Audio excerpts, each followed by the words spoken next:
Finances de la République, mobilisation des recettes dans un environnement de budget en croissance. Mais où est la RDC? Question posée avant la tenue des élections, sont-elles d'ailleurs totalement financières? Auront-elles seulement lieu? Édition spéciale ce mercredi, après le journal de 19h, avec Nicolas Kazadi Kadimanjouzi, ministre des Finances. Rediffusion ce mercredi 1er novembre, après le journal de minuit, jeudi 2 novembre, après le journal de 7h.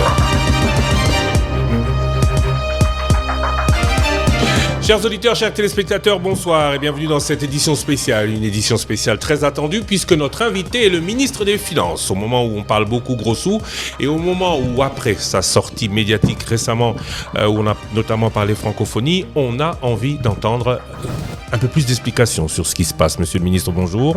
Bonjour. Bonsoir. Thierry Kamboudi, bonsoir. Bonsoir, Christian Lusaka, bonsoir, monsieur le ministre. Alors, Finances de la République, mobilisation des recettes dans un environnement de budget en croissance. Où est la République démocratique du Congo? Ça, c'est la question que tout le monde se pose.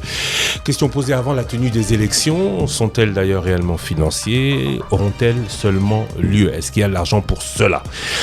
Tous ces sujets, on va les aborder pendant près d'une heure avec vous. Merci de votre disponibilité. Mais avant de commencer, la bonne nouvelle, parce qu'il y en a aussi. Validation hier mardi de la 5e revue FMI.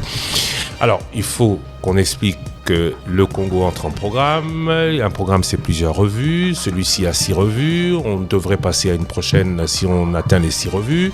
Alors, cette 5e revue, c'est une bonne nouvelle. C'est d'ailleurs une première. C'est une grande avancée. Mais dans les faits, ça nous donne quoi ? Eh bien, ça nous donne quoi? Ça nous donne énormément de choses. D'abord, comme tu l'as dit, Christian, c'est très important de noter que c'est la première fois dans l'histoire de nos relations avec le FMI qu'on arrive à ce niveau. On n'a jamais pu dépasser la 4e revue. Chaque fois, pour l'une ou l'autre raison, le FMI décidait d'arrêter le programme. La dernière fois, à la 4e revue, je crois que ça a chopé sur la question de la publication des contrats miniers. Et le programme a été arrêté. Aujourd'hui, nous venons de valider avec les services du fonds la 5e revue. Et parmi les points que les services ont commentés, eh bien, ils ont noté que nous étions en règle du point de vue de la publication des contrats miniers, ce qui est une avancée en termes de volonté de transparence. Alors, qu'est-ce que nous apporte ce programme? D'abord, il faut rappeler à tout le monde que le Fonds monétaire a lui-même beaucoup changé. Nous ne sommes plus dans le Fonds monétaire des années 80 ou même 90. Aujourd'hui, le Fonds monétaire s'est transformé, il s'est adapté aux réalités. Le Fonds monétaire a une approche aujourd'hui qui vise à protéger les populations au maximum, avec un focus sur les dépenses à caractère social, les dépenses d'investissement pour préparer l'avenir. Alors qu'à l'époque, le Fonds monétaire était surtout centré sur la stabilisation, avec l'idée que la stabilisation pouvait se faire au détriment de certains aspects liés aux investissements ou au social. Donc nous bénéficions de ce nouveau contexte, de cette nouvelle approche du fonds. Et la première chose que le fonds regarde, c'est est-ce que les salaires sont payés régulièrement, est-ce que les dépenses de santé sont assurées, les dépenses de vaccination, et est-ce que l'investissement est soutenu, parce que c'est comme ça qu'on prépare l'avenir. Et de ce point de vue, nous avons bénéficié donc pendant ce programme de tout ce contexte. Et le simple fait d'être en programme avec le FMI nous donne un profil différent, un profil amélioré. Et si vous regardez, depuis ces 4 dernières années, ça a commencé déjà avant le programme parce que le chef de l'État, depuis sa prise de fonction en janvier, avait déjà donné le ton en annonçant qu'on irait avec le fonds, en annonçant qu'il s'engageait sur quelques grandes réformes.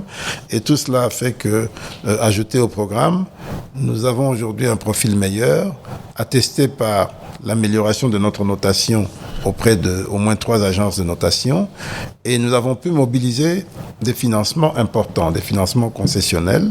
Rien que par rapport à nos 4 principaux bailleurs de fonds, on a mobilisé plus de 7 milliards de dollars pendant ces 4 dernières années.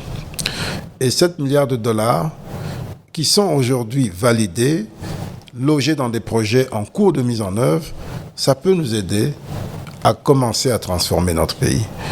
Souvenez-vous, Christian, Thierry, vous devez savoir qu'en 2007, le pays s'était engagé dans ce qu'on a appelé les contrats chinois, minerai contre investissement.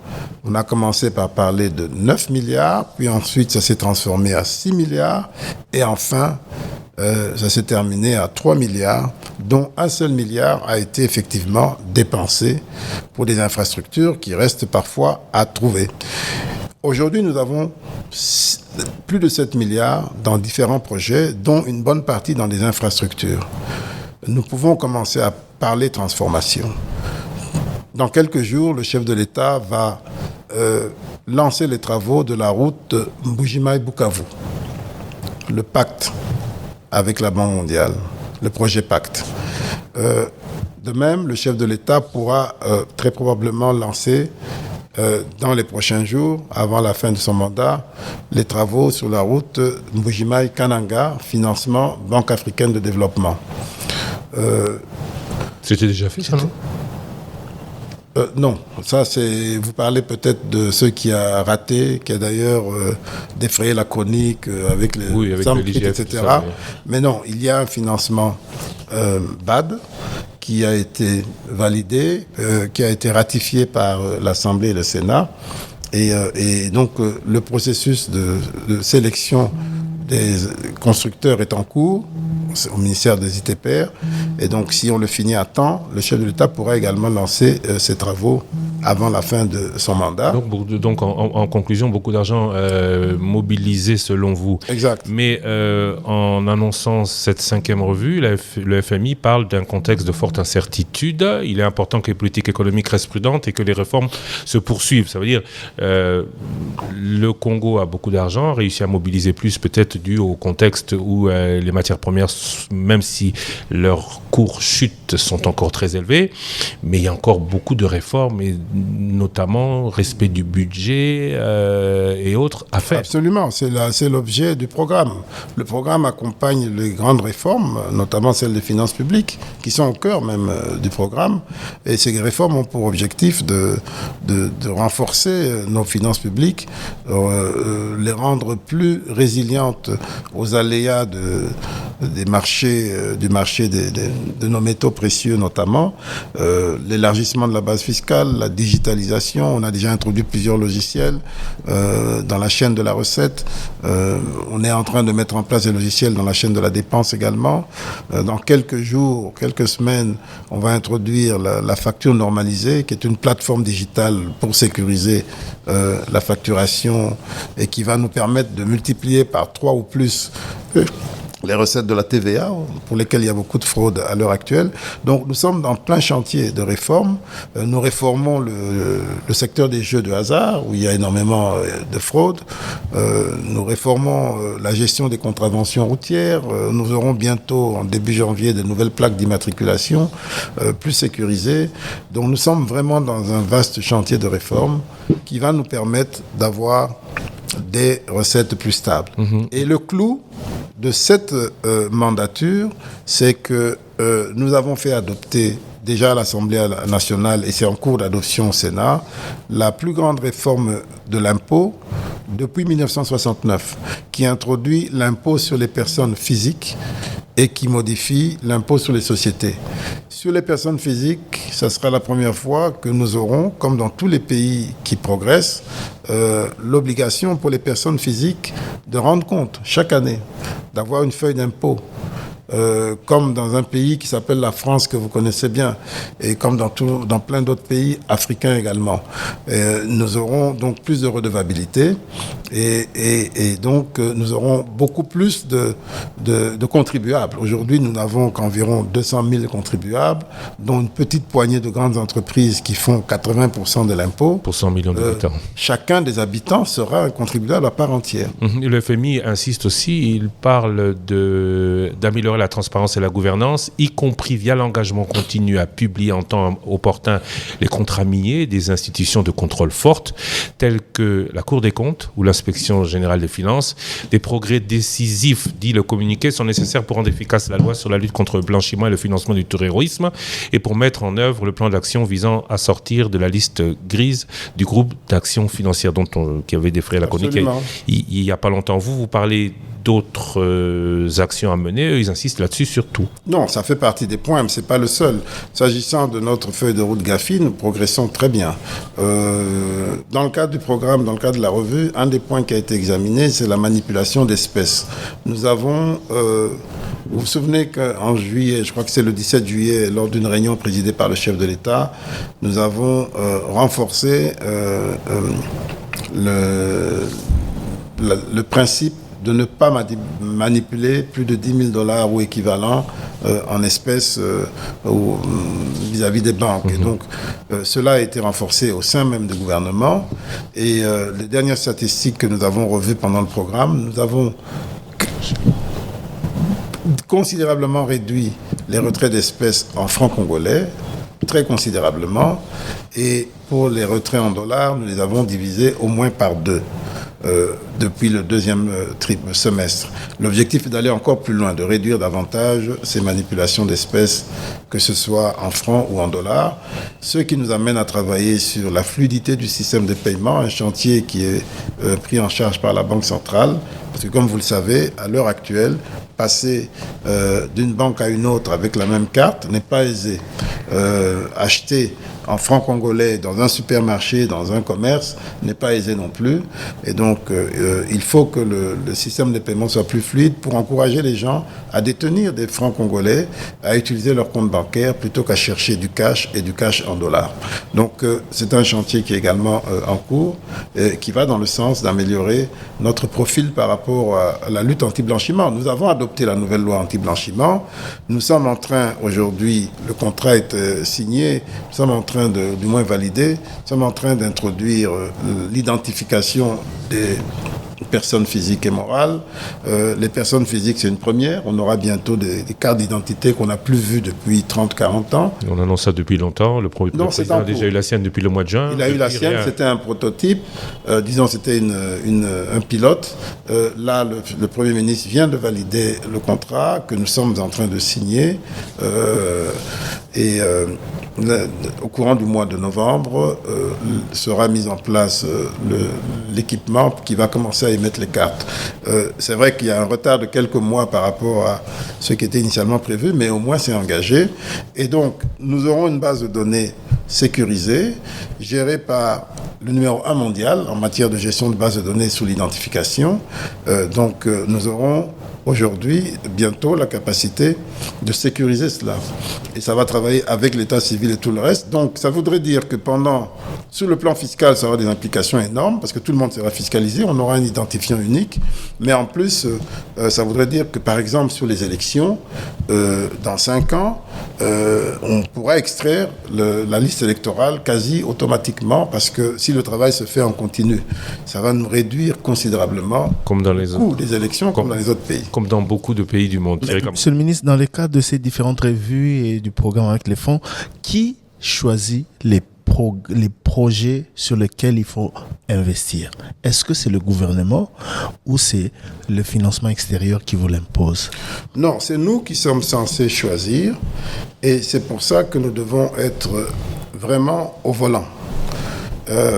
Pour le FMI, c'est un peu différent, parce que pour le FMI, c'est des programmes de réforme, c'est des programmes généraux de réforme, alors que pour la Banque mondiale et les autres, c'est des projets de développement.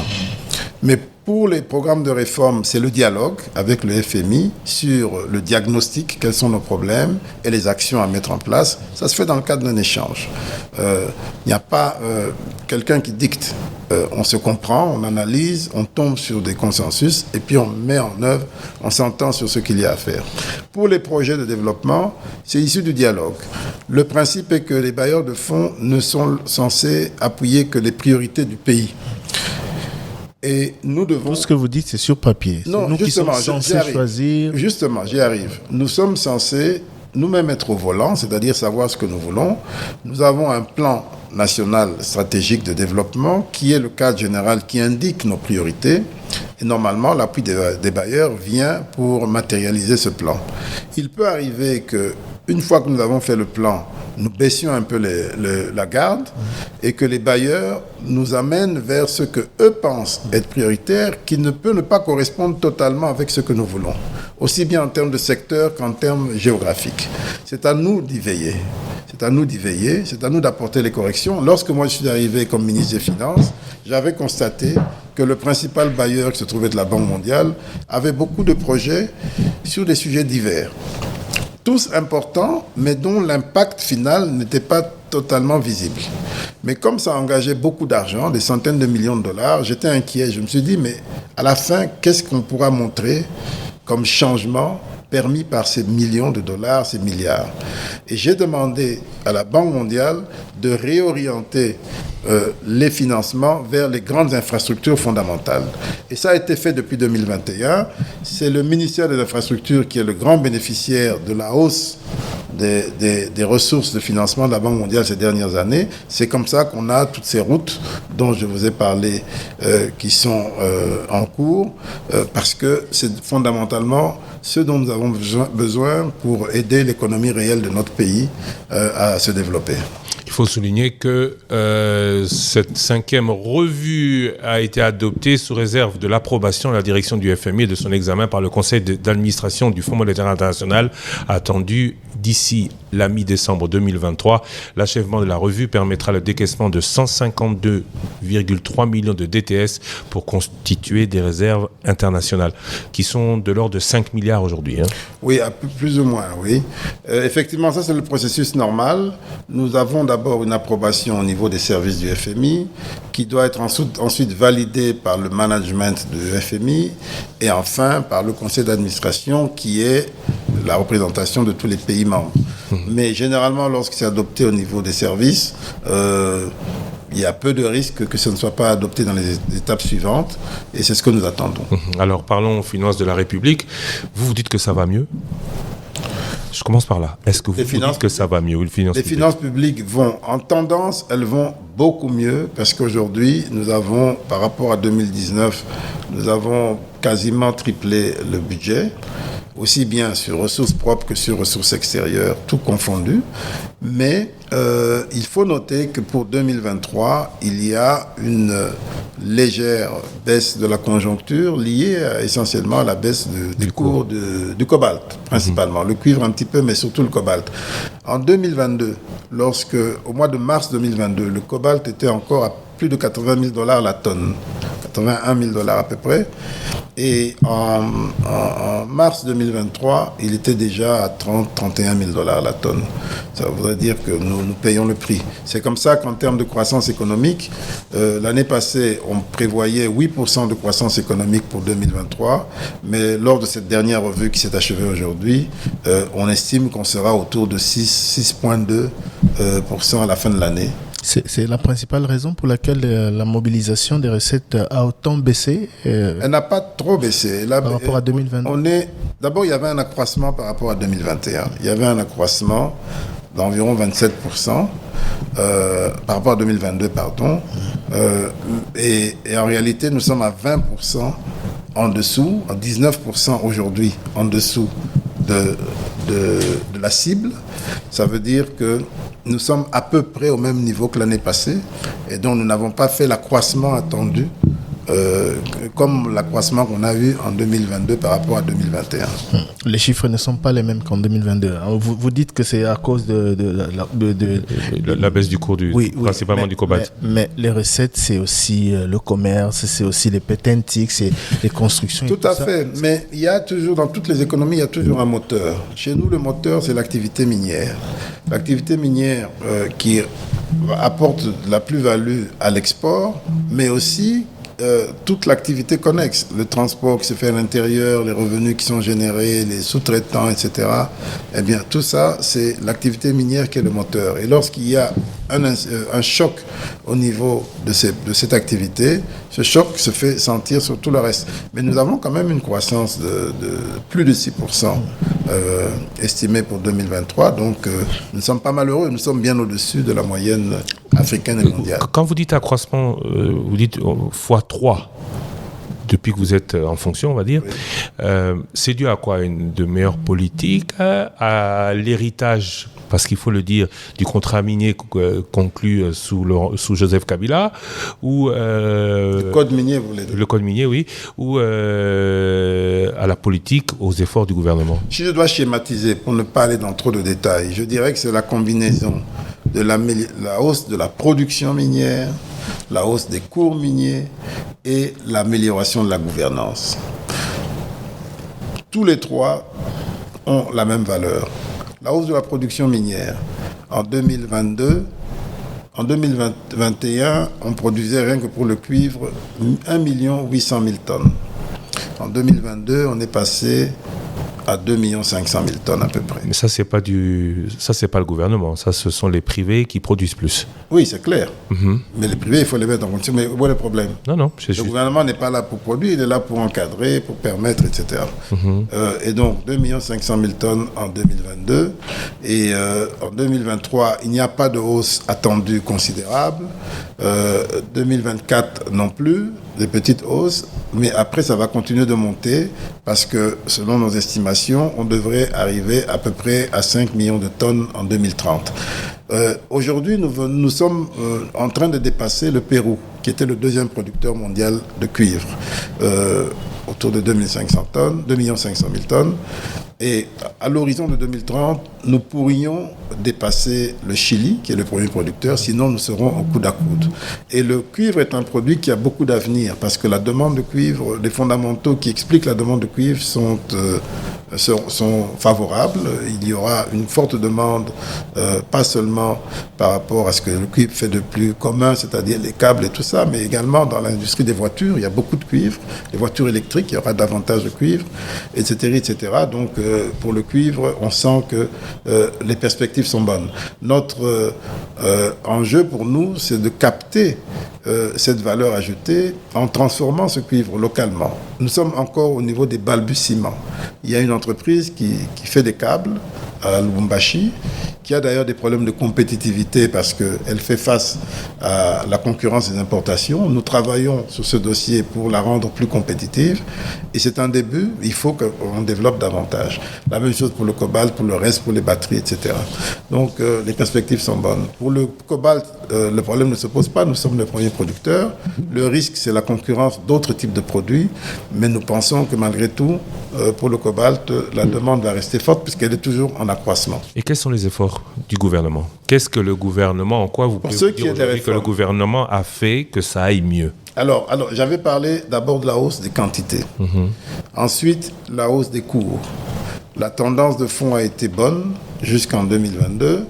Pour le cobalt, ça commence à chuter. Le problème, quelles sont nos marges de manœuvre pour influer sur les cours? Sur le cuivre, très peu. Mais le problème ne se pose pas trop parce que ça reste quand même bien. Sur le cobalt, oui, parce que nous représentons 70% de l'offre. Et la question, c'est l'offre. Nous sommes un acteur majeur. 70% de l'offre. L'offre elle-même continue de s'accroître. Mais pourquoi le prix du cuivre chute? C'est la question que nous nous posons.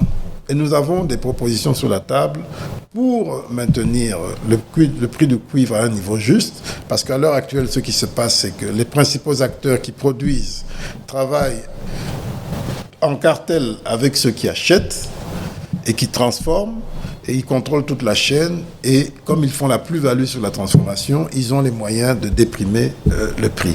Et c'est sur ça que nous travaillons, entre autres. Et il y a des décisions qui sont sur la table, qui vont nous permettre d'influer sur les prix, comme tous les grands producteurs le font, sur l'or, sur autre chose, sur le pétrole. Monsieur le ministre, le troisième élément de votre schéma, c'est les réformes. Oui, les réformes, la bonne gouvernance, vous avez dit. Et ça me renvoie aux dépenses que vous faites des fonds que génère toute cette mobilisation. Mais j'aurais voulu, puisqu'on parlait de recettes, qu'on commence par parler de l'impact des réformes sur les recettes. Et je vais vous donner quelques exemples. Lorsque nous avons pris fonction, nous sommes arrivés au gouvernement en avril, je crois au mois de juin, mon collègue Molendo Sakombi et moi-même, nous avons immédiatement pris la décision de bancariser les opérations immobilières. Parce qu'on estime qu'on ne peut pas continuer à faire des opérations un peu dans l'informel en déclarant ce qu'on veut. On a bancarisé et en même temps, on a travaillé sur la mise à jour de la mercuriale qui définit les prix des biens selon le quartier, selon l'emplacement. La combinaison de ces deux décisions bancarisation pour toute opération supérieure à 10 000 $, et puis mise à jour de la mercuriale pour que les prix de référence se rapprochent du prix du marché et non pas des prix artificiels décidés par des fonctionnaires. La combinaison de ces deux mesures a permis à la rubrique frais de mutation des affaires foncières à être multipliés, je crois, ils sont passés de moins de 10 millions à près de 40 millions aujourd'hui. C'est un exemple pour montrer. Et on ira encore plus loin parce que nous continuons d'approfondir, on va faire la géolocalisation, etc. Donc, c'est un exemple qui montre comment les réformes peuvent impacter.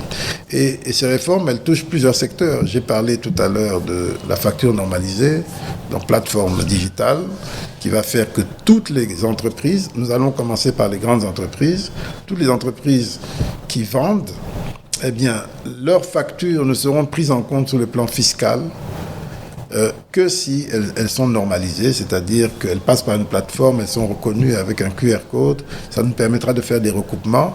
Il n'y aura plus de possibilité pour faire la fraude sur la TVA, pour faire la fraude sur les produits pétroliers, parce que la facturation des produits pétroliers sera cernée, contrôlée.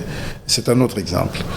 Et donc, il y en a plein d'autres. Nous avons introduit le logiciel Logirad pour les recettes administratives, dans le but justement de mieux maîtriser l'assiette de cette catégorie de recettes. Nous allons bientôt introduire le paiement en ligne également pour ces recettes. Donc, voilà comment les réformes peuvent aider à sécuriser nos recettes et à les accroître. Je parlais des dépenses, oui. Justement.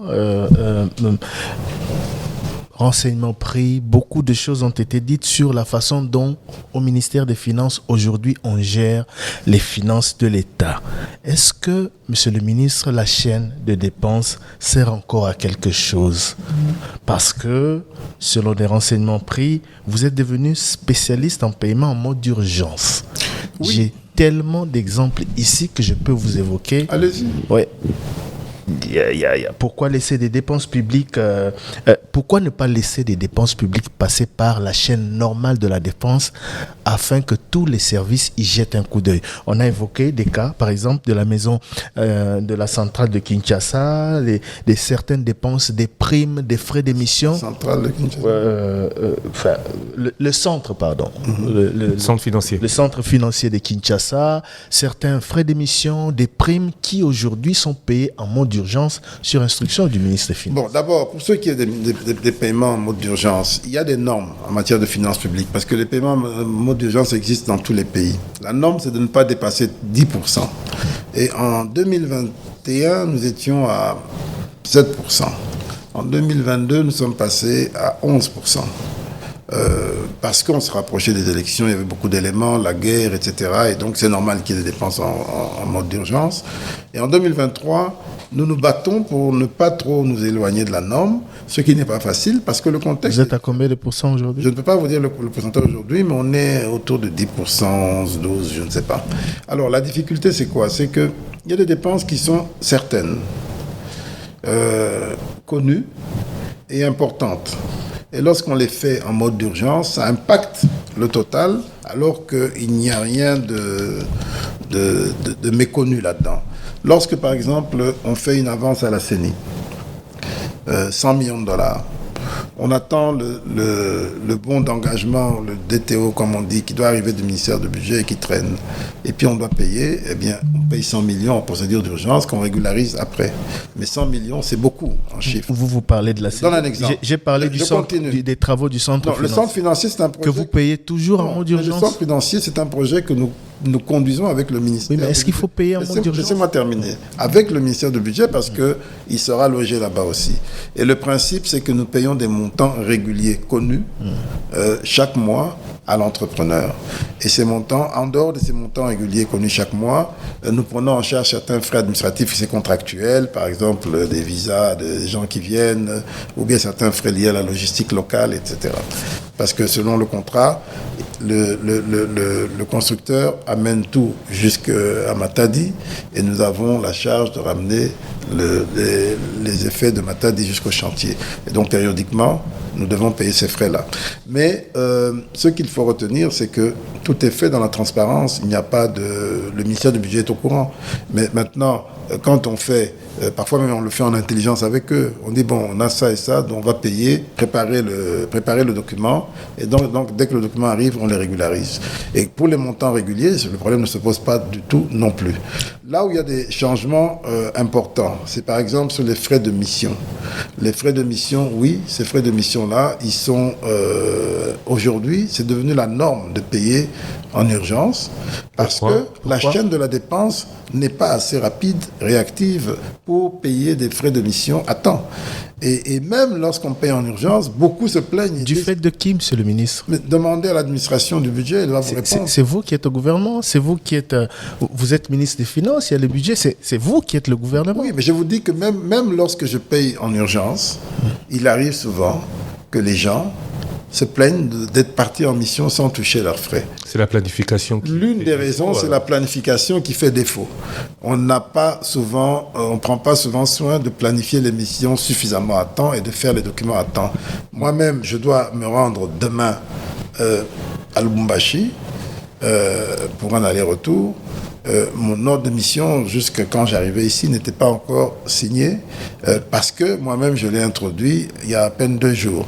Donc, il n'y a pas moyen d'introduire des règles comme si tel document n'est pas rentré à tel délai, il n'y aura pas de paiement, ou il n'y a pas moyen de mieux organiser ça, On essaye, c'est comme ça qu'on a réintroduit les cartes bancaires pour les membres du gouvernement, parce que il faut aussi reconnaître que l'action politique exige parfois de décider rapidement. Et il y a des urgences, on doit partir un peu par surprise ici et là, et donc les cartes bancaires permettent de réduire ce risque-là.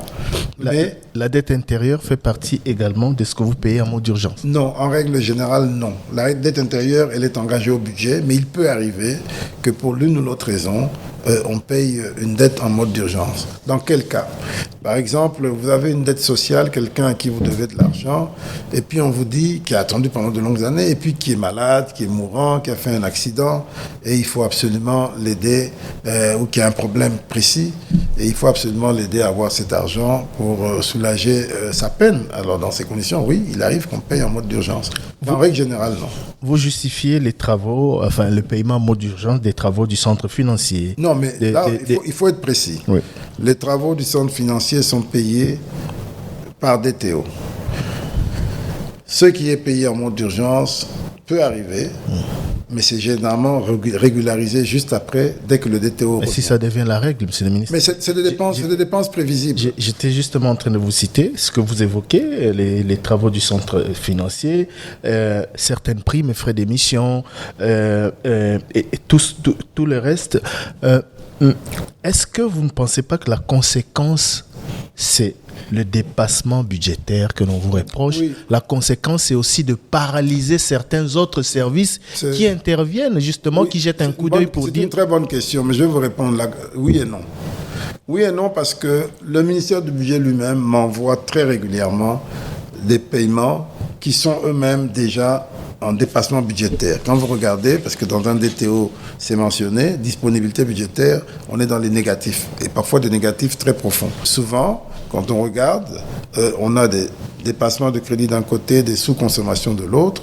Tout ça est conduit par la réalité, l'exercice. C'est comme ça que lorsqu'on fait la reddition des comptes, on amène tout ça sur la table du Parlement en disant la reddition des comptes, c'est un exercice de réalité et de sincérité pour dire, vous nous avez confié la charge de gérer le budget, voilà les recettes qu'on a eues et voilà ce qu'on a fait de l'argent que vous nous avez confié. Est-ce que les budgets ne sont pas réalistes ou c'est vous qui êtes devenu trop gourmand? Non, c'est-à-dire que... Parce que les rapports, monsieur le ministre, les rapports qui sont sortis dernièrement sur les dépassements budgétaires, c'est juste catastrophique. Non. Aujourd'hui, c'est... Il ne faut pas dire catastrophique. D'abord, il y a des dépassements budgétaires qui sont automatiques. Vous savez que nous, au ministère des Finances, lorsque nous faisons des recettes, nous payons des rétrocessions. Les rétrocessions aux régies financières, c'est un pourcentage des recettes faites. Et donc, mais c'est enregistré comme une dépense. Et donc, quand les recettes augmentent, elles dépassent la prévision, eh bien la dépense également dépasse les prévisions. Ça, c'est mécanique. Et puis, et comme ces rétrocessions pour la DGRAD, elles sont partagées également avec les services d'assiette, donc c'est automatique et ça impacte tous les services. Dès qu'il y a excédant, des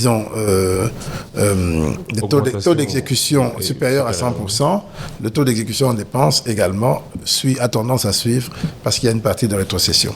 Mais les besoins sont trop... Vous savez que invitez mon collègue le ministre du Budget, il va vous dire, lorsqu'on fait les conférences budgétaires où chaque ministère exprime ses besoins sont au moins 3-4 fois supérieurs au cadrage budgétaire, à ce que le budget peut donner. Ça, c'est déjà un premier point. Et après, toute la bagarre, c'est pour voir comment on fait pour amener ça au niveau... Vous êtes économiste, monsieur le ministre. La discipline que l'on doit imposer, que vous imposez aux autres, c'est celle que vous devez vous imposer aussi. À partir du moment où le Parlement a dit c'est autant de pourcents pour tel ministère, comment comprendre et expliquer que vous soyez toujours en dépassement alors que certains ministères, parents pauvres du gouvernement, n'atteignent même pas le niveau leur assigné par le rapport sur la reddition des comptes, c'est moi qui le fais. Je l'ai passé au Parlement. On a eu des débats houleux, aussi bien à l'Assemblée nationale qu'au Sénat. Les explications sont claires. Le ministre des Finances n'engage que les dépenses du ministère des Finances, et j'ai expliqué. Les dépenses du ministère des Finances sont très impactées par les taux d'exécution, parce que quand on fait plus, nous rétribuons 3 régies qui font le gros des recettes. Et donc, c'est normal que les dépenses soient également en dépassement. Maintenant, pour le reste, ce qu'il faut savoir, c'est la présidence de la République, la primature, y compris les assemblées qui sont l'autorité budgétaire. Tout le monde est en dépassement. Alors, je vais vous dire justement, c'est que le ministre des Finances ne paye que ce qui lui est demandé de payer. Il n'invente pas des dépenses. Je ne suis pas celui qui décide ce qu'on donne aux gens. Je prends ce que les gens me demandent et je propose des priorisations. Et ces priorisations, je les fais pas seul, collégialement, pour dire voilà les priorités du moment. Lorsqu'il y a une situation sécuritaire, je mets la priorité là-dedans, je bloque d'autres dépenses. C'est tout. On est engagé dans quelque chose de précis, avec une échéance précise, eh bien, je mets le focus là-dedans et puis je bloque d'autres dépenses pour pouvoir réaliser cela. Et ces priorités sont des priorités que le gouvernement met en œuvre. Qu'est-ce qui peut expliquer que la primature, que la présidence de la République, que l'Assemblée nationale, que le Sénat soient en dépassement, que le ministère des Budgets, les Finances, etc. et d'autres ministères qui ont été signés par des récents rapports? Oui, mais le contenu est là. Et puis, ce que vous devez savoir, c'est que parfois, surtout les services comme la primature, même la présidence de la République, ils peuvent être en dépassement parce qu'ils ont fait des dépenses qui ne les concernent pas eux. Ce n'est pas de l'argent qui se distribue à la primature. C'est de l'argent qui est décidé à la primature, mais pour des usages précis. Ça peut être même pour des interventions dans un secteur ou dans une contrée. Intervention à la place d'autres. Voilà, et ça peut arriver... C'est-à-dire que ce serait eux qui décident, et c'est peut-être aussi un problème de gestion, ce sont eux qui décident... Qui engagent à la place du gouvernement ou à la place d'institutions. Certaines provinces se plaignent de ne pas avoir leur budget d'investissement à la décision, mais d'avoir ces décisions prises par... Dès lors que, tant qu'on aura... Vous savez, d'abord, vous devez savoir une chose. Nous avons un budget qui, aujourd'hui, est de 15% du PIB. Encore qu'aujourd'hui, ça va baisser puisque le PIB s'est accru. On était à 15% en 2022. Maintenant, avec le PIB qui a pris 9% de plus l'année passée et qui va prendre au moins 6% de plus cette année, alors que les recettes n'ont pas beaucoup augmenté, eh bien, on aura un ratio de pression fiscale inférieur à 15%. Croyez-moi, 15%, même 20%, c'est encore en dessous de ce qu'il faut pour contenter tout le monde. Surtout pour un pays aussi grand que le nôtre, avec ses défis géographiques, 100 millions d'habitants, une situation de conflit à l'Est, c'est pas évident. Et donc, c'est normal qu'il y ait ces ajustements qui se font et qui créent de la frustration, c'est certain, c'est normal. Mais ce qui est important, c'est d'expliquer ce qui se fait. Parce que lorsque le budget qui est une loi, lorsque le Parlement nous donne mandat de gérer ce budget, il nous donne aussi le mandat d'apprécier ce qu'il y a lieu de faire en fonction de la réalité. Et à quoi ça sert? Pour autant qu'on lui rende compte. Et à propos de rendre compte, ce qu'on a décidé avec la Cour des comptes, c'est qu'on systématise les rapports d'exécution trimestrielle du budget pour que s'il y a des corrections à faire, à chaque session budgétaire, le Parlement puisse tirer les leçons et donner des orientations. Monsieur le ministre, à vous entendre parler, on va continuer d'aller de dépassement en dépassement. Non, les besoins sont importants. Au moment où nous parlons, si nous voulions regarder le défi que nous avons en termes d'infrastructure, en termes d'assainissement, en termes dans tous les secteurs, ne parlons même pas de la sécurité, les élections, etc. Si on devait tout faire, on peut nous ajouter 2, 3, 4, 5 milliards de dollars aujourd'hui. On n'aura même pas encore fini de tout faire. Vous êtes père de famille. Moi, j'aurais voulu que le gouvernement dise que les besoins sont excessifs, on n'a pas assez de moyens. Nous, on serre la ceinture pour privilégier d'autres secteurs les moins nantis. Or, quand on regarde différents rapports, c'est toujours vous, regardez. Les institutions, les ministères régaliens, des ministères importants qui vous taillez la part du lion avec comme excuse. Non, mais ça, c'est ce que vous dites. Mais allez dans le détail des dépenses. Et moi, je vous invite d'ailleurs à venir nous visiter et à regarder parce que moi, mon principe, c'est qu'on n'a rien à cacher.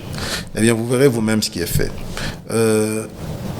Si je vous dis que lorsque nous sommes arrivés aux affaires en 2019,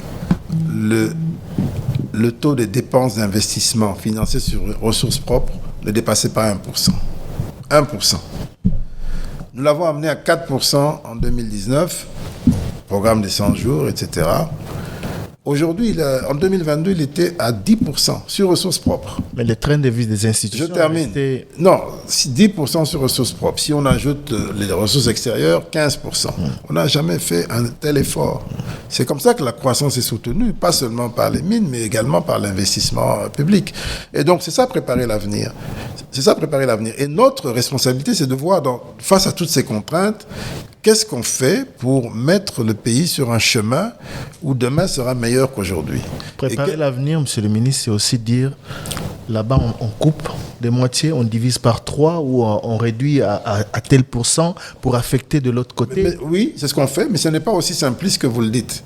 Ce n'est pas aussi simpliste. Par exemple, le ministère des Affaires sociales et humanitaires, qui se plaint souvent de ne pas avoir assez d'argent. Il a quand même fait un taux de dépassement de 600%, un des plus grands taux de dépassement l'année passée.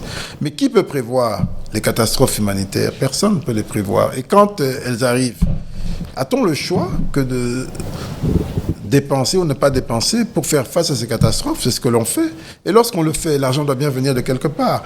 Dès lors que nous avons pris l'option de ne pas dépenser de l'argent que nous n'avons pas gagné, eh bien, ça crée ces frustrations, c'est un risque. Ma question, c'était comment vous allez arriver alors à vous discipliner, entre guillemets? Comment vous allez arriver à éviter tous ces dépassements? Justement, nous le faisons. Nous avons une ligne que nous ne dépassons pas, c'est on ne dépense que ce qu'on a gagné. Et donc, alors qu'à l'époque, je ne sais pas si vous étiez dans ce pays dans les années 90, moi j'ai commencé ma carrière en 91 à la Banque centrale, donc je suis un enfant de l'hyperinflation. Il ne faut pas que dépenser ce que vous avez Non, laissez-moi terminer. Il faut bien le dépenser. Le débat ici, justement, c'est de bien le dépenser. J'y arrive. Pas que de dépenser ce qu'on encaisse. Je suis un enfant de l'hyperinflation. Lorsqu'on va avec des considérations pareilles, en disant le budget est voté, c'est une loi, il faut exécuter, donner l'argent, eh bien, si les recettes ne suivent pas, on tombe dans l'hyperinflation. Et l'hyperinflation, il n'y a pas pire. C'est l'impôt qu'on fait payer à tous les pauvres. On leur vole leur argent avec l'inflation. L'hyperinflation, c'est catastrophique. Ça, on a dit, on ne fait plus. Et depuis que je suis aux affaires, et même un peu avant que je n'arrive aux affaires, on a pris l'option de ne plus revenir sur le financement monétaire depuis 2020. Et on a tenu.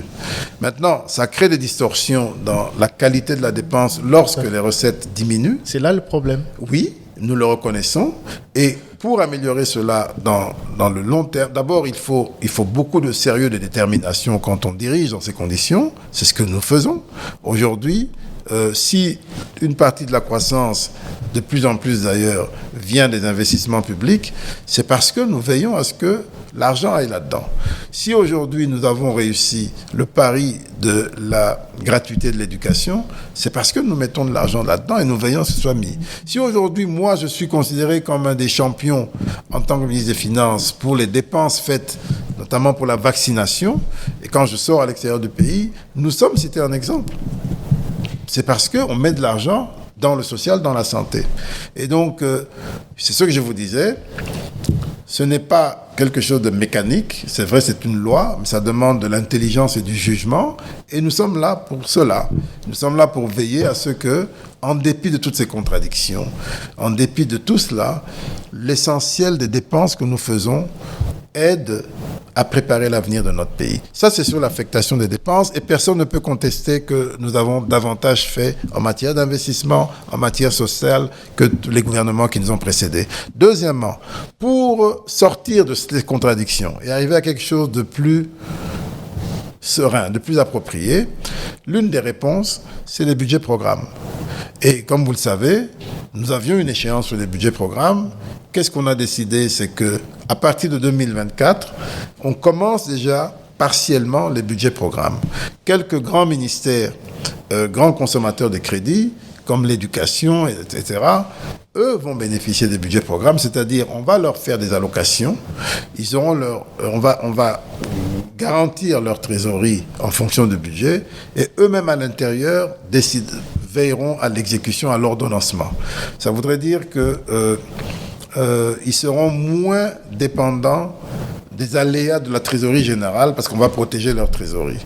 Mais il y a une contrepartie, c'est qu'ils doivent être très rigoureux dans l'exécution de leur programme. Et si d'aventure ils consommaient leur programme, leurs ressources avant terme, eh bien, ils auront en face d'eux leurs syndicats, etc., etc.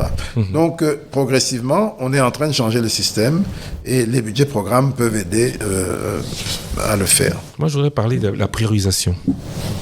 On a dit qu'on gagne, vous l'avez dit, 3 fois plus maintenant que quand vous êtes arrivé au pouvoir ou au ministère des Finances.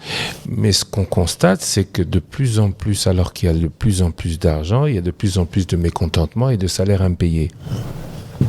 Il n'y avait pas trop de salaires impayés il y a quelques années. Mais aujourd'hui, de plus en plus, les gens se plaignent. On peut vous citer la francophonie. Cela a été le sujet, d'ailleurs. On voudra avoir explication sur ce sujet d'une polémique la semaine dernière. Ceux qui ont agi dans la pandémie du Covid-19 ne sont toujours pas payés. Les députés provinciaux. Les députés provinciaux. Les administrateurs des territoires. Les administrateurs du territoire ont été nommés en janvier, n'ont jamais reçu de salaire. Cela nous a d'ailleurs été personnellement dit à Loukoula récemment. On a plus d'argent, on peut plus faire, mais on ne fait pas pour ce que l'on doit obligatoirement faire. Bon, pour les administrateurs du territoire, je n'avais pas encore reçu un quelconque état de paye les concernant. Et normalement, ça devrait venir en même temps que toute la paye. Mais nous travaillons pour que ce soit le cas et ils seront payés. 10 mois d'impayés. Je ne sais pas ce qui s'est passé. Ils ont remplacé ceux qui existaient déjà. Et qui n'étaient pas payés eux-mêmes. Je ne sais pas ce qui s'est passé, mais je vous dis que tout ce qui est paye vient en même temps et tout le monde est payé en général. Pour les députés provinciaux, il faut préciser que les députés provinciaux ne reçoivent pas de salaire du gouvernement central. Ce n'est pas prévu d'ailleurs. Vous l'avez dit, ils reçoivent de l'Assemblée nationale, des assemblées provinciales qui reçoivent des gouvernements provinciaux. Non, ils sont censés être payés par les gouvernements provinciaux. Et je crois qu'ils reçoivent quelque chose. Si le gouvernement central rétrocède, bien évidemment. Mais alors, qu'est-ce qui se passe? On rétrocède. Mais qu'est-ce qui se passe? Ils ont pris l'habitude de recevoir un complément de salaire qui est prélevé sur les frais de fonctionnement que le gouvernement central donne aux assemblées provinciales. Et c'est de cela qu'il s'agit. Et par rapport à ces frais de fonctionnement, qui sont des frais de fonctionnement comme ceux qu'on donne au ministère, nous avons aujourd'hui 2 mois de retard. 2 mois, enfin il y a 2 mois jusqu'en août, les paiements sont à la banque ou effectués. Et septembre, octobre, le paiement n'est même pas encore arrivé chez moi de la part du ministère du Budget. Et une fois qu'il arrivera, on va le transférer pour qu'il soit payé. Donc 2 mois seulement. Ils n'ont pas raison de se plaindre de leurs émoluments. Eux, ils disent qu'ils ne sont pas payés. Vous parlez de complément. Mais c'est de cela qu'il s'agit. Quand on parle de salaire des députés provinciaux, c'est ce complément sur les frais de fonctionnement. Donc ils sont. Si ça ne marche. Ils n'ont pas reçu ces trucs qui relèvent des gouvernements provinciaux, mais chez vous, ils sont quasiment à court. À jour, parce que nous avons signé tout ce qui les concerne. C'est à la banque, payé ou en train d'être payé. Mais il manque 2 mois qui ne sont pas encore arrivés chez nous et qui seront signés une fois qu'ils arriveront. Les Covid-19. Mais cela dit, il faut aussi en même temps réfléchir sur le système. Parce qu'on ne peut pas résoudre durablement les choses si on ne réfléchit pas au système. Je pense que la question des députés provinciaux pose le problème de la viabilité des provinces. Le système fiscal issu de la Constitution de 2006 n'est plus approprié. Il faut le transformer, il faut le réformer. Et tout le monde est à peu près d'accord que ça ne va pas. La question de la Caisse nationale de péréquation, la question de la rétrocession, de prélèvement à la source, il y a beaucoup d'éléments un peu contradictoires et qui ne fonctionnent pas dans les faits. Et donc, il faut une remise à plat, il faut une réflexion. Mon espoir, c'est que, à l'occasion de cette campagne présidentielle, que ce soit porté par les candidats, par les partis politiques. Changement de constitution. Pour renforcer le consensus et qu'on, très rapidement, on retouche ces éléments. Covid-19. La même chose. Covid-19, c'est une activité très rentable qui a rapporté de l'argent puisque tout le monde payait pour. Elle était suffisamment rentable pour se prendre en charge. Malheureusement, on nous demande à nous, toujours la même chose, au Trésor, de tout prendre en charge, alors qu'il y a des revenus importants qui sont générés. Oui, mais est-ce que mais par rapport à ces agents de l'État, est-ce que l'engagement que l'État prenait par rapport à eux, en ce qu'il leur a demandé de travailler plus, c'était financez-vous, cherchez l'argent dans écoutez, moi je vais être très simple avec vous. C'est un engagement direct. Moi, je me suis fié à l'avis qui m'a été donné par l'Inspection générale des finances, qui m'a dit noir sur blanc que je n'avais pas à les payer, qu'ils avaient reçu beaucoup d'argent et que d'ailleurs la répartition de cet argent s'était faite sans tenir compte de certains éléments comme celui-là. Le professeur Mouyembe, ils sont allés à l'IGF eux-mêmes. L'IGF les a renvoyés vers vous. Mais non, mais l'IGF, moi j'ai les éléments que... Les prestataires nous ont dit qu'ils sont allés à l'IGF. L'IGF les a renvoyés à vous. L'IGF ne m'a pas encore dit le contraire. Et s'il me disait le contraire, on va en parler. Mais ce qui est vrai, c'est qu'ils ont touché beaucoup d'argent. Qui est mis en cause là? Qui est à mettre en cause aujourd'hui et qui doit payer? Chez qui doivent-ils demander? Le système, et c'est toujours le système. Il faut mettre en place un système qui fonctionne, qui est pertinent et qui rassure tout le monde. Oui, mais ça, c'est à l'avenir. Mais aujourd'hui, eux, ceux qui ont travaillé, qui attendent 10, 12, 18 mois, parce que jusqu'à aujourd'hui, même si c'est levé, on leur promet et ça continue à s'accumuler. Aujourd'hui, c'est ça le problème qu'on a dans notre pays, justement. Pleurer chez qui? C'est ça le risque qu'on a dans notre pays. Moi, j'ai un autre cas ici. Et 5 entreprises... qui avaient bénéficié à un moment donné, y compris la GKB, la NBK, etc. Ils ont manifesté d'ailleurs chez vous. Elles manifestent encore chez moi. Ils avaient bénéficié il y a quelques années d'un financement de la Banque mondiale pour apurer les départs à la retraite, etc., dans le cadre de réformes, de restructuration.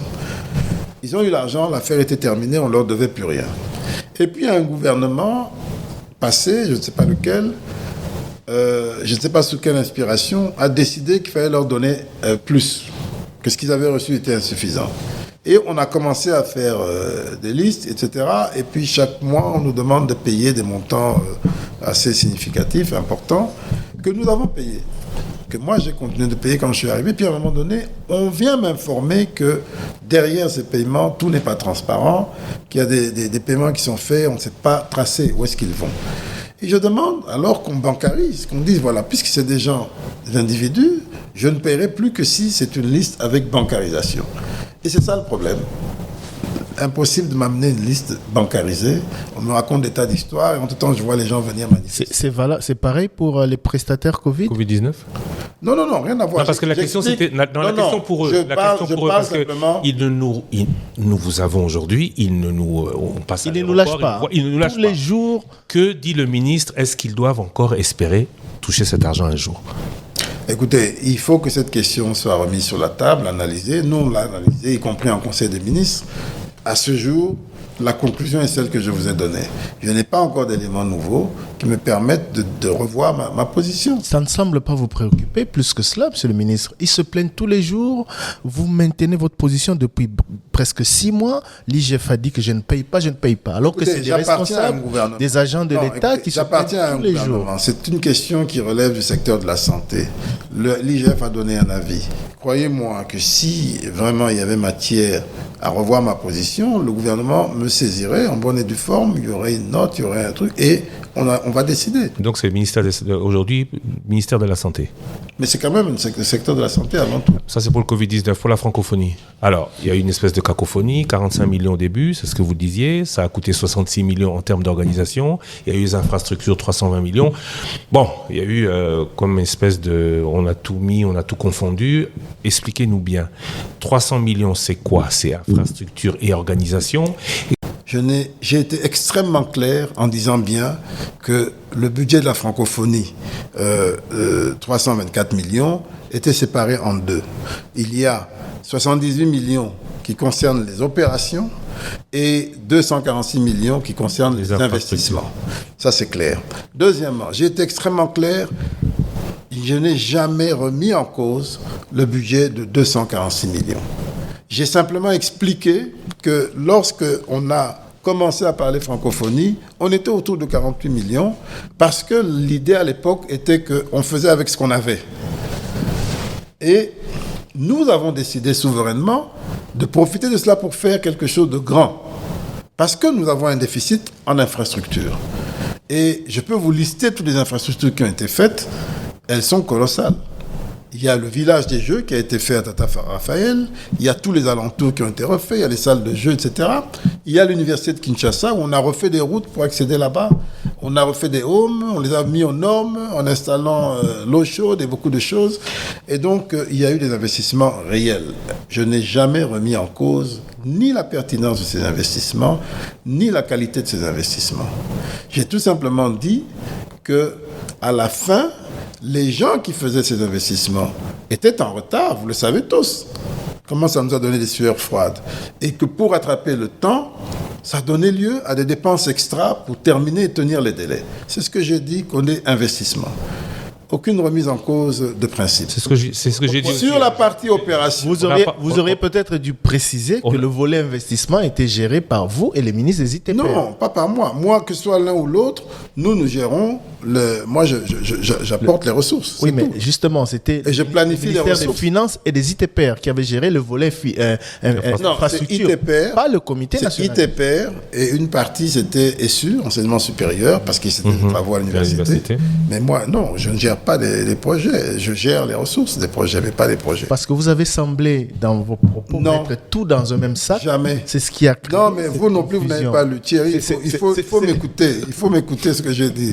Je n'ai pas dit ça. Je pose une question, c'est là. Je n'ai jamais dit ça. Mais on a, enfin, en ce qui me concerne, en ce qui concerne Top. Par contre, on n'a pas dit que vous l'avez dit. Par contre, on a juste demandé, pour que ce soit plus clair, des explications fournies de 45, et j'ai insisté, de 45 à 66 ou 76, le couac là, il vient d'où? Je n'ai pas parlé des 245 millions. Il n'y a pas de couac. J'ai bien compris que c'est le Mais écoutez, quand je dis que c'est deux projets différents, le projet à 48 millions, c'était un projet à minima. On fait avec ce qu'on a. Et puis nous, on dit non, on n'est pas satisfait de ça. On va faire différemment. On va profiter pour faire A, B, C, D. Et puis, on se lance dans le village de la francophonie, où on a fait venir, on a construit des préfabriqués, etc. Et puis, en faisant le village de la francophonie, on se rend compte qu'il y a des délais, parce que les choses doivent venir de Chine, en préfabriqué, etc. Il y a des problèmes en Chine, on est en plein Covid, etc. Et puis le prestataire nous a joué des tours, quelques tours, qui est un prestataire étranger. Et finalement, on se rend compte qu'on risque de ne pas tenir les délais. Et à ce moment-là, on dit, bon, plan B, on sécurise en faisant du campus un potentiel village de la francophonie. Ouais. Et donc, on accélère au campus. Donc, on a financé 2 fois. On a financé pour le village des Jeux de Tata Raphaël et pour le campus. C'est là que je disais que si globalement on pouvait davantage planifier, ça nous éviterait ce genre de situation où finalement ça nous coûte un peu plus cher. Mais ce n'est pas de l'argent jeté, parce que les homes des étudiants sont aujourd'hui exemplaires et on les offre à nos étudiants. Donc on en est fiers. En même temps, le village de Tata Raphaël, c'est une infrastructure qui peut nous permettre chaque année de abriter de grandes compétitions. D'ailleurs, c'est ce que le chef de l'État entend faire. Qu'est-ce qui explique votre colère ou votre désolation? Non, si j'ai bien compris, parce qu'il faut quand même qu'on l'ait bien expliqué, et que c'est pas uniquement les autres qui ont bien compris, il y a un gap de 20 millions. Le gap de 20 millions a fait qu'aujourd'hui, il y a un mécontentement. Non, attends, ce gap, il est sur le... Monsieur Kwanja. On est d'abord sur les investissements. Oui. Sur les investissements, il n'y a pas de remise en question fondamentale. Le petit commentaire que j'ai fait sur la question de la planification, c'est un problème général, qu'on doit bien planifier pour éviter les écarts dans les budgets. Si moi, ministre des Finances, je n'ai pas le droit de le dire, ben alors à ce moment, où allons-nous? Il faut bien que quelque part, ces choses soient dites pour que ensemble, on fasse mieux. Je n'ai pas parlé de détournement ni quoi que ce soit, puisque pour les investissements, ce n'est pas à l'ordre du jour. Maintenant, pour les opérations, j'ai été vice-président du comité de pilotage, donc j'ai pratiqué le directeur des jeux. Je ne suis pas là non plus pour le clouer au pilori, mais toutes ces réactions qu'il fait dans les médias, bon, il en est responsable, il sait pourquoi il les fait. Hein, donc je ne suis pas là non plus pour commencer à le livrer, mais il sait pourquoi il réagit autant. Vous l'avez attaqué ouvertement. Mais non, j'ai dit très clairement qu'il y a eu quelques difficultés. Mais ce que je dois également dire, c'est que, parce que je ne suis pas là pour non plus salir les gens, mais lui sait combien de frappes, pour parler en quinois, j'ai empêché. Nous avons empêché en tant que comité de pilotage. Il le sait. Mais combien d'erreurs d'appréciation qui auraient pu être faites que nous avons empêchées. Des frappes de son fait? Je ne sais pas, demandez-lui, il va vous répondre. Mais moi, je sais ce que nous avons fait et je dis que nous devons faire attention.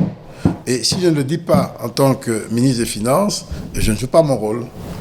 Donc, de son côté, il y a eu un problème de planification et de surfacturation ou dépassement budgétaire?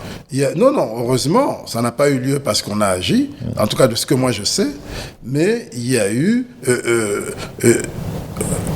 on pouvait mieux faire, si je peux dire. Mais il n'empêche, il ne faut pas gâcher la fête. Vous l'avez déjà gâché, monsieur le ministre? Non, pas du tout. Vous l'avez gâché? La fête est déjà passée. Oui, mais vous l'avez gâché. Non, c'est vous, les médias, qui aimez gâcher les choses parce que vous nourrissez de la polémique. Ce n'est pas nous qui avons envoyé des gens manifester, passer des nuits blanches chez vous pour exiger leur argent. Qui les a envoyés alors? Ils devaient être payés. Apparemment, la francophonie. Ils devaient être payés. Qui les a envoyés? Ils devaient être payés. Le président du comité national dit qu'il n'a pas encore reçu l'argent pour les payer. Et que cet argent serait bloqué au ministère des Finances. Écoutez, ils sont venus au ministère des Finances, ils ont passé des nuits, ils ont même bloqué le cortège du président de la République sur le boulevard. Regardez, justement, c'est ça qui n'est pas acceptable dans la manière dont les choses se font.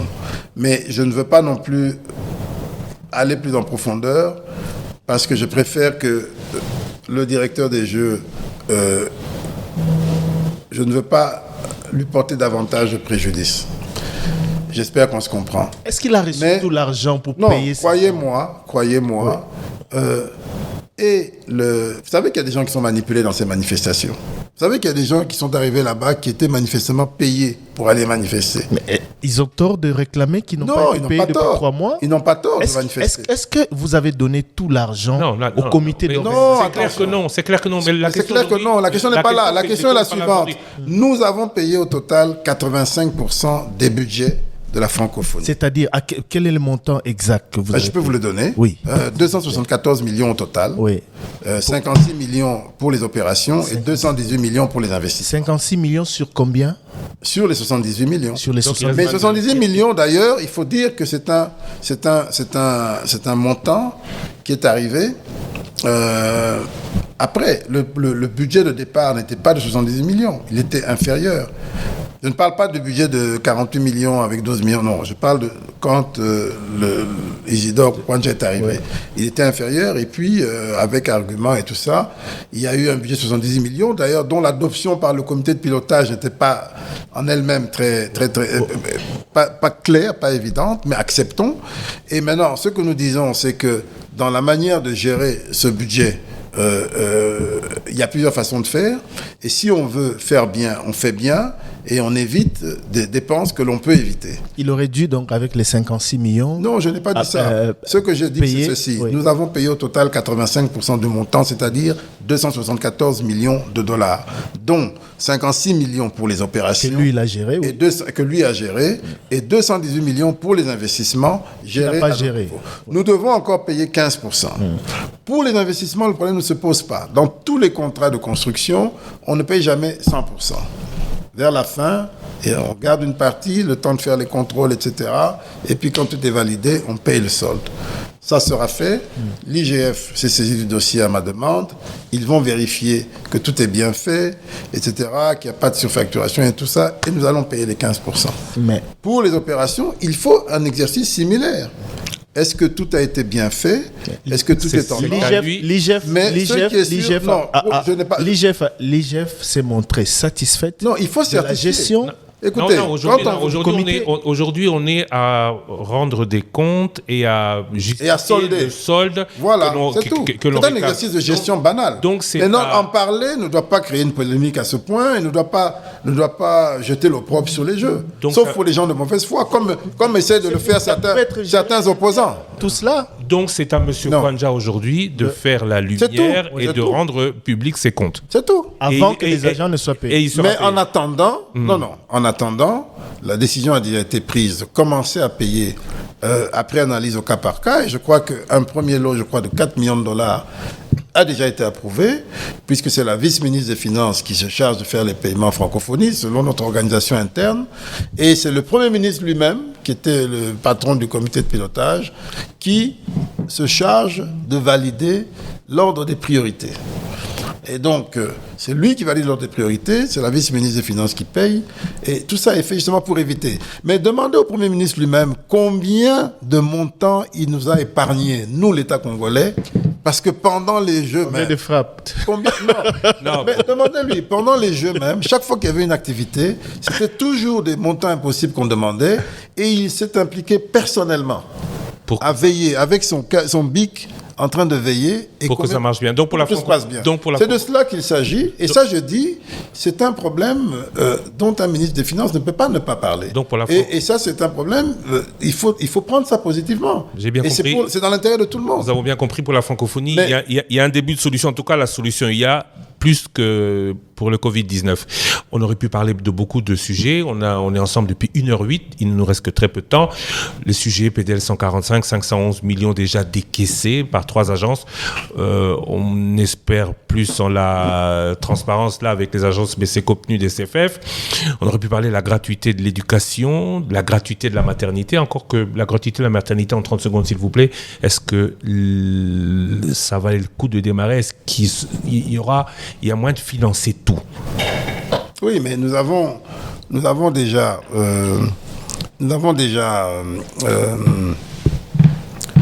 commencé pour Kinshasa. D'ailleurs, ça a commencé même avant qu'on ne commence. Avant qu'on ne commence, la Banque mondiale était déjà engagée dans un programme de gratuité dans certaines localités. Et là, aujourd'hui, nous avons nous-mêmes mis 41 millions de dollars pour toute la ville de Kinshasa pour une année. Déjà payé? Déjà payé. Intégralement payé. Intégralement payé. Intégralement payé. Donc on a juste... C'était ma question. Intégralement logé dans les fonds qui gèrent... C'était ma question. Il reste juste à laisser faire et regarder. Voilà. Mais tout ça a été budgétisé dans 2022. Oui. Pour le PDL... 2023. Oui, pour le alors, 2023. Maintenant, pour 2023... Ça va coûter un peu plus cher parce qu'on voudrait toucher tout le pays. Et on parle d'environ 200 millions. Nous allons le faire. Mais nous avons déjà reçu la promesse des bailleurs de nous accompagner, y compris la Banque mondiale, dans cette extension. Pour le PDL 145, je dis qu'on ne va pas en parler beaucoup, mais bon, on ne peut pas ne pas passer à côté de cette remarque d'un ancien ministre du Plan, qui cite un autre ancien ministre du Plan, Olivier Kamitato, qui cite Christian Mwando, démarrant en 2021, décembre. Le PDL 145 accuse un taux d'exécution financière de 31,5%. Oui, ça c'est des propos d'opposants qui n'ont pas beaucoup d'arguments pour leur campagne. C'est ça. C'est pour ça qu'ils se sont accrochés à cette histoire de francophonie en essayant de tordre le fond de ce que j'ai dit. Peut-être que j'aurais pas dû parler pour ne pas donner une prime à la mauvaise foi, mais c'est ça la réalité. Et ces gens sont à court d'arguments parce que fondamentalement, qu'est-ce qu'on peut comparer entre notre gouvernance et celle des 18 années qui ont précédé? Je voudrais juste terminer la question. Où sont les 8 844 km de dessertes agricoles, les 30 000 de routes entretenues, les 444 ouvrages d'art, les 418 mini-centrales solaires, les 3071 forages et autres? Est-ce que l'on peut dire aujourd'hui, je vais la poser différemment, et c'est pas un opposant qui vous passe, un journaliste, est-ce qu'on peut dire que le PDL 145, dont on attendait plus, on l'a vu notamment dans l'exécution, ou en tout cas de la difficulté d'exécution, nous avons nous-mêmes fait le déplacement de l'intérieur du pays, où c'est plus difficile à des endroits qu'à d'autres. Est-ce que aujourd'hui vous pouvez vous dire satisfait des finances que vous Moi, avez mis en tant dans que ce ministre projet? des Finances, je suis d'abord et avant tout satisfait du modèle, de la manière dont nous l'avons conçu, de la manière dont nous le finançons. Et à l'heure actuelle, nous n'avons pas de scandale de mauvaise gestion, de détournement de fonds sur le PDL d'une manière générale. Ça, c'est un motif de satisfaction. Nous avons décidé volontairement de le confier à 3 agences d'exécution, justement pour éviter un éparpillement qui serait préjudiciable à la sécurisation des ressources. Les 3 agences qui sont CFF, ministère des Finances, BCECO, ministère des Finances, Oui. et PNUD, Programme des Nations Oui. Unies pour le Oui. développement. C'est 2 fois vous et 1 fois l'international. Non, dans l'organisation même, je n'ai absolument rien à dire dans le PDL. C'est géré par la ministre du Plan, directement avec les agences d'exécution. Je n'ai pas de pouvoir d'injonction hiérarchique sur ces 2 agences d'exécution en ce qui concerne le PDL. Absolument aucun. C'est comme ça qu'on a conçu l'affaire. Donc, et puis il y a un comité de pilotage auquel je participe, mais pas plus. Alors, nous faisons les 511 millions qui constituaient la première phase, c'est-à-dire la construction des bâtiments essentiels, bâtiments publics, ne sont même pas encore achevés. On n'a même pas encore fini de les consommer. L'une des raisons, c'est que d'abord, ça prend toujours plus de temps que prévu. Le PNUD a pris du retard par rapport aux 2 autres agences. Le PNUD, l'ONU donc. Oui, mais... L'ONU est en retard. Non, mais ça peut arriver. Parce que c'est une grosse machine qui est plus lourde à manœuvrer, avec beaucoup d'administration et d'autorisation. C'est pour ça qu'elle se met en mouvement plus tardivement. Ça ne veut pas dire qu'elle est moins efficace au final. Mais elle avait accepté, dans les délais que vous lui avez confiés, de réaliser le travail. C'est Oui. donc que le délai n'avait peut-être pas été bien calculé ou que c'est pas possible. Mais non, ça peut arriver. Mais je ne sais pas pourquoi vous cherchez la polémique à ce point. Non, c'est juste pour Ça savoir. peut arriver que lorsqu'on met en œuvre un programme, les délais soient plus longs. Ça peut arriver quand on construit une maison, ça peut arriver quand on construit un vêtement, on confectionne un vêtement, ça peut arriver. L'important, que ce soit bien fait et qu'on soit satisfait au final. Alors, on n'a pas encore fini de consommer l'intégralité des 511 millions, mais les 3 agences ont déjà annoncé qu'il y aura des surcoûts liés à la hausse des prix de certains produits, à certaines difficultés pour rejoindre certains endroits. Et ces surcoûts seront de l'ordre entre 70 et 90 millions. Près de 100 millions. Sur le total de 511 millions. Sur le total, 511 millions. Qui n'est que un tiers du total. Alors, non, je termine. Donc, c'est sur la première phase. Ces surcoûts sont censés être financés avec le reliquat de 200 millions qu'on avait déjà mis de côté pour les PDL. Et ensuite, il y a l'autre programme, celui des routes de desserte agricole. Environ, je ne sais plus le montant qui était prévu. Qui n'a pas démarré. Qui n'a pas véritablement démarré. On a fait des études. Les études ont été faites un peu partout, mais les travaux n'ont pas démarré. Pourquoi? Parce que nous avons déjà financé sur plusieurs dizaines de millions de dollars les routes en terre dans le pays, notamment dans la région, le Grand Bandundu, etc., la province orientale. Et nous avons constaté que c'était un grand risque de mettre autant de millions dans des routes en terre, avec le risque de perdre ce bénéfice avec les pluies, sans avoir nécessairement les moyens de revenir là-dessus. Alors, comme nous avions parallèlement le projet d'acquérir les 5 000 ou 6 000 engins lourds à répartir sur les 145 territoires, le Conseil des ministres a décidé de privilégier une action pérenne, une action plus sûre. Donc, autour de ce programme des engins. Et ce programme des engins, qui se chiffre à 450 millions de dollars, dont 80 millions de dollars financés directement par le budget, le reste par un financement sud-africain, on a dit, autant mettre cette partie d'argent dans la contrepartie du gouvernement congolais pour accélérer la mise en œuvre de ce programme des engins Et c'est ça qui va faire office pour assurer l'entretien, la réparation et l'entretien. Donc le PDL 145 qui devait durer 3 ans, va durer finalement combien d'années?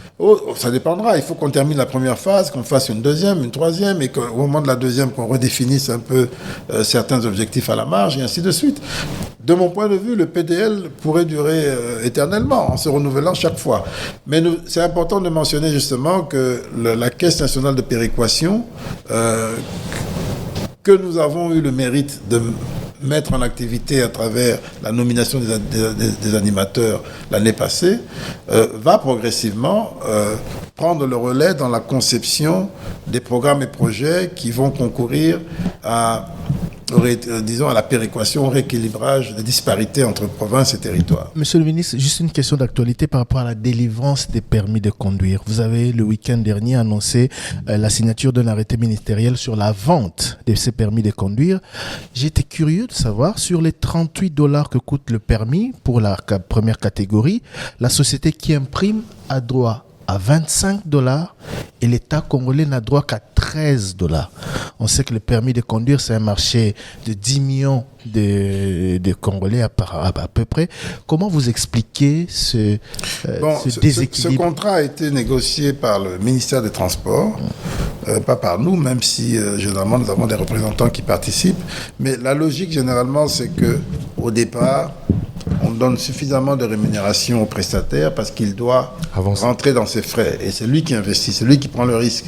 Il investit, il place des endroits de saisie, etc. Et après un temps, le rapport s'inverse.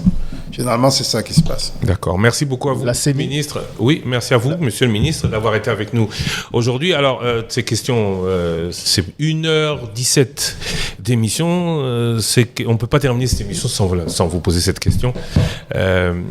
Avant la tenue des élections, est-ce que le processus est réellement financé? Monsieur Denis Kadima, ici, sur Top Congo, c'est beaucoup plein.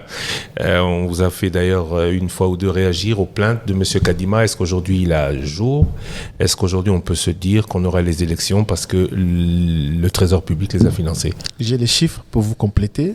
Pour compléter, monsieur Lusakweno, la CENI dit accuser un déficit de $300 millions américains à moins de 2 mois des élections. Oui, mais je vous dis que le budget de la CENI va au-delà même du scrutin. Donc, il y a beaucoup d'activités. Mais ce que nous faisons, nous travaillons. Moi, d'abord, je me félicite de la collaboration avec la CENI, surtout en cette période difficile. Nous travaillons vraiment en étroite collaboration. Nous partageons nos difficultés. Nous partageons nos craintes et nous travaillons de commun accord pour assurer que les élections se fassent à temps. Et jusqu'à présent, je n'ai aucun élément qui me permet de dire que les élections ne se feront pas à temps. Jusqu'ici, le président Kadima dit qu'il prenait du crédit dans des banques. Non, le crédit, c'est nous qui le garantissons. C'est-à-dire que lorsque nous donnons les garanties, une banque peut avancer des fonds, mais c'est nous qui garantissons. Mais l'État va payer plus. L'État va payer plus avec les intérêts. Oui, mais il n'y a pas de problème. L'État se fait financer tous les jours. Les bons du Trésor, on paye des intérêts. Les crédits, on paye des intérêts. Ce n'est pas un problème. Ça. Est-ce que c'est, puisqu'on parle d'un environnement où le budget est en hausse, est-ce que c'est logique d'avoir plus d'argent et de toujours requérir ou aller vers le crédit? Mais les États-Unis qui ont des budgets de 2 000 ou 3 000 milliards, c'est un des budgets les plus endettés. Qu'est-ce que la hausse du budget nous a permis de faire en plus alors? Mais je vous parle de tous ces investissements qu'on a fait. Je vous parle de 145 territoires, je vous parle de 10% d'investissement sur ressources propres. Mamayemo, vous avez vu comment Mamayemo a été refait. 50 millions qu'on a remis dans des routes, dans le Grand Bandundu, une partie de la province orientale qu'on a refait. Monsieur le ministre, vous êtes candidat député national. Vous êtes en contact avec la population. La population se plaint de l'impact de ce budget qui est passé de 4 à 16 milliards qu'elle ne ressent pas dans son quotidien. Vous entendez ça souvent, certainement? Non, mais c'est normal. Ça, on entendra toujours. On l'entend en France, on l'entend aux États-Unis, la vie chère, etc. C'est pas la même chose, Coco. Non, on l'entendra toujours. C'est pas la même chose. Ce qui est important, c'est ce que l'on fait pour faire progresser le pays, et ce que l'on fait est patent, est palpable. Ça ne va pas assez vite au regard de la situation de laquelle nous partons, mais ça avance. J'ai eu à dire dans un média, je ne sais plus lequel, que nous avons amélioré le PIB par habitant, nous avons amélioré la répartition des revenus de la richesse nationale, à travers notamment la gratuité, de l'éducation, de l'accouchement, à travers les investissements publics. Et la conséquence, c'est que le taux de pauvreté a baissé. Donc le nombre de pauvres pour 100 habitants a baissé. Malheureusement, puisque la population continue de s'accroître, il est probable que le nombre de pauvres augmente. Mais proportionnellement, pour 100 habitants, le nombre de pauvres diminue, ça veut dire qu'il y a un progrès dans l'autre. Mais nous devons aller plus loin. Nous devons aller plus loin, c'est pour ça qu'on parle de diversification de l'économie. On a organisé un forum récemment, on parle de chaîne de valeur de nos minerais, parce que c'est là qu'on pourra faire de vrais progrès qui seront incontestables. Mais à l'heure actuelle, nous préparons les conditions. Lorsqu'on aura avancé dans la diversification de l'économie, ça sera différent. Le mandat se termine. Qu'est-ce que vous voudrez que l'on retienne de vous? Ce qui est important pour moi, c'est de m'assurer que je contribue à réaliser la vision de celui qui m'a fait confiance en me nommant là. C'est ça qui est important, par-dessus tout. Et je le laisse apprécier. Ce que je ne veux pas, c'est être le ministre des Finances qui cherche à plaire. Je ne veux pas être là pour plaire aux gens. Je ne veux pas être là pour faire le gentil au détriment de l'essentiel. Je veux faire ce que j'estime bon pour le pays et je veux faire progresser mon pays. Et je pense le faire. C'est tout à fait normal. On ne peut pas faire l'unanimité. En démocratie, si vous avez 51 avis favorables, ça veut dire que vous avez 49% des gens qui sont contre. Et 49%, ça se sent. Le travail n'est pas facile. Il faut se faire violence pour arriver à des résultats. C'est ce que vous voulez dire. Je n'ai pas peur d'être incompris quand je suis convaincu d'être dans le bon. Et j'ai l'humilité d'être prêt à me mettre de côté s'il le faut. Voilà, je n'ai pas de... Chien méchant, chien de garde. Merci beaucoup, monsieur Nicolas Kazadi. Merci à vous, chers auditeurs. 1 heure passée de 26 minutes. La plus longue édition spéciale. Période peut-être électorale, période de fin de mandat depuis le lancement de cette émission. Merci à vous et puis à très bientôt. Je sais que vous allez très bientôt. Ah oui, je pourrais peut-être poser la question, mais ça n'a rien à voir. La campagne. Les églises demandent aux ministres et mandataires de déposer leur démission. Vous pensez que c'est... Même si ce n'est pas obligatoire pour vos ministres, vous pensez que c'est faisable? Bon, ils ont le droit de demander. Il y a beaucoup de pays au monde où les ministres restent ministres avant, pendant et après la campagne. Donc, ils ont le droit d'avoir une opinion. Hein. Moi, ça ne me dérange pas. Merci à vous, monsieur Nicolas Kazadi. Merci à vous, chers auditeurs. Tout de suite, la suite de votre programme. L'actualité continue sur Top Congo FM.